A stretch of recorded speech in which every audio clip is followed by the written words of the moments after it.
এক ধরনের ভিক্ষা চাওয়া হয়েছে, সাহায্য চাওয়া হয়েছে, রক্ত চাওয়া হয়েছে চোখে, এটা দুর্লভ। কিন্তু যেটা টাকা চাওয়া হয়েছে এটা খুবই গর্হিত কাজ হয়েছে, অন্যায় কাজ হয়েছে, এটার নিন্দা জানাচ্ছে আপনার অনুষ্ঠানের মাধ্যমে। দ্বিতীয় যে কাজটি করা হয়েছে সেটি হলো আবার জনরোষের ভয়ে এটাকে তুলে নেওয়া হয়েছে। এতে প্রমাণিত হয়েছে আগের যে কাজটি ছিল এই কাজটি অন্যায় করা হয়েছে। এই গেল দুটো। থার্ডলি যে কথাটি বলতে চাই যে এটা নিয়ে জনগণের মনে ক্ষোভ এই কারণে যে উনি ওনার ব্যক্তিগত একটা পুরস্কার আনার জন্য লন্ডনে গিয়েছেন এবং সবাই মিলে হোটেল বিল দিয়েছেন 3 কোটি টাকা, যেটাতে রাষ্ট্রের কোনো সম্পর্ক নেই। এখন প্লেন ভাড়া যদি ধরেন, অন্যান্য খরচ যদি ধরেন, তার সেখানে তার কত টাকা খরচ হয়েছে। তো যেখানে তার ব্যক্তিগত কাজের জন্য এত টাকা খরচ হওয়ার, এখানে এত বড় একটা দুর্ঘটনার জন্য রাষ্ট্রের অর্থের অভাব পড়লো কোথায়, এই কথাটা জানতে হবে। This is the first thing.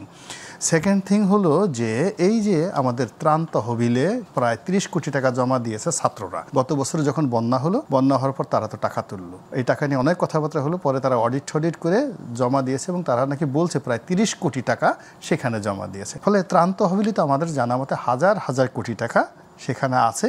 তার মধ্যে আবার শুধুমাত্র ওই জনগণের টাকা কিছুদিন আগে যেখানে তারা এই 30 কোটি টাকা দিয়েছে। তো এই 30 কোটি টাকাও তো সে রাতারাতি বলতে পারতো যে আমি আজকে দিয়ে দিলাম সেখানে। সেটা না করে সে যখনই জনগণের কাছে ভিক্ষা চাচ্ছে, মানে মানে আমরা কি রাষ্ট্র হিসেবে এতটা ভিক্ষুক অবস্থায় চলে গেলাম যেখানে জিডিপি 7+ ছিল। কিন্তু সেটা যখন তুলে নেয় তার মানে তারা এটাকে আসলে ভুল হিসাবে করছে। সেটা কি তাদেরকে নমনীয়ভাবে দেখার সুযোগ কি রয়ে গেল না আমাদের? একটা না, কোনো নমনীয়ভাবে দেখার সুযোগ নাই, কারণ রাষ্ট্রের এই জায়গাতে বসে আসলে অপরাধ বা ভুল এগুলোকে কেউ ক্ষমা করে না। নিশ্চয়ই, এবং আমরা আপনাকে দিতে হয়, নিশ্চয়ই পেনাল্টি দিতে হয়। এবং এই গোপালগঞ্জে যখন তারা গোলাগুলি করেছে সেনাবাহিনী, তখন এই পুলিশের সঙ্গে আর বেনজির বাহিনীর সঙ্গে, আজিজ বাহিনীর সঙ্গে বর্তমান ওয়াকার বাহিনীর কোনো ডিফারেন্স পাবলিক খুঁজে পাচ্ছে না। ফলে কি হচ্ছে, এই ক্ষোভগুলো গোপালগঞ্জের ব্যাপারে কেউ কথা বলতে পারেনি, মানুষ কথা বলতে পারেনি। এখন যেহেতু সুযোগ পেয়েছে এখন তারা কথা বলা শুরু করেছে সেক্রেটারিয়েটের সব জায়গাতে। ফলে এই যে যা কিছু শুরু হলো এটা আসলে মনে হচ্ছে না যে খুব দ্রুত শেষ হবে। এর কারণ হলো সেনাবাহিনীতে এমন কোনো মুখ নেই, বিমান বাহিনীতে এমন কোনো মুখ নেই,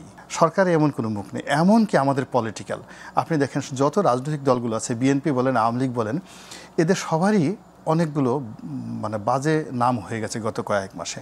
এখন প্রত্যেকটা রাজনৈতিক দলের যারা প্রধান শীর্ষ 10 জন নেতা, তাদের রাজনৈতিক কর্তৃপক্ষ কেউ নাম দিয়েছে সান্ডা, কেউ নাম দিয়েছে পান্ডা, কেউ ফকির, কেউ দরবেশ, কেউ ভণ্ড, কেউ গাঁজাখোর, কেউ ফেন্সিডিলখোর। মানে একটা রাজনৈতিক দলের প্রধান তার প্রতিপক্ষ দেখা গেল যে তাকে বলতেছে ও তো ফেন্সিডিল খেয়ে সমস্ত কথাবার্তা বলে, ও তো গাঁজা খেয়ে সমস্ত কথাবার্তা বলে।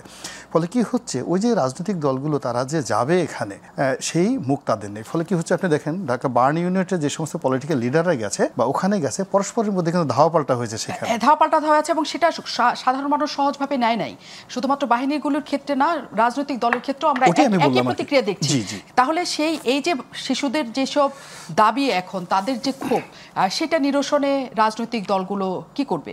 সহায়তা করবে সরকারকে, নাকি সরকারের আসলে প্রত্যেকটা পদেই একটা সংকটের জায়গা রয়ে যাচ্ছে? কারণ তাদেরকে সহায়তা করার জন্য প্রধান উপদেষ্টার পেজ থেকে, ফেসবুক পেজ থেকে যে আবেদন জানানো হয়েছিল, পরে অবশ্য সেটা ডিলিট করা হয়েছে, সেটি ভীষণ রকমের সবাইকে ক্ষুব্ধ করেছে।